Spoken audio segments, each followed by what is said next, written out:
Üzmeni meni acayip yoqtirdi. Hatta shunchalik yoqtirdiki, üzmeni yeb 20 soatgacha intayin shirin uyqu kelib bo'ladi odamga. Men odatda biza aldirash o'tama, lekin to'rt ishni qo'limdan zodi bermay kelgachga, baldiq qirib ketmadim. Kallamdan ketmadim. Kallamlar sagak. Biri siz aytgandek, mushu bidi pastida bidi o'rab ishakka bagidek bo'lib qolguncha, men bu bididan nihoyat yaxshi foydalanib keldim. Ko'proq bidi suqayliq ichdim. Buni men doim tark etmay qilib keldim. Shuningdek, oqidan üzme chiqqanda har qancha aldirash bo'lsammi, mushu üzme taki yo'qolib bo'lguncha, 3 qatim qo'saq to'yg'icha üzme yeyishni zodi qo'limdan bermadim.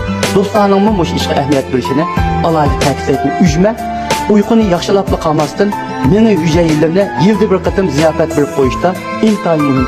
Üzmeni meni ajoyib yoqtirdi. Hatto shunchalik yoqtirdiki, üzmeni yeb 20 soatgacha intayin shirin uyqu kelib bo'ladi odamga.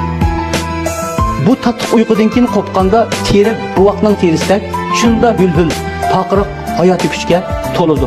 Shunga xonim qizlarimiz mushu üzmeni chilab qo'yib ichish, üzme vaqtida fursatni qo'ldan bermay 3 qatim 3 qo'saq üzme yeyilish.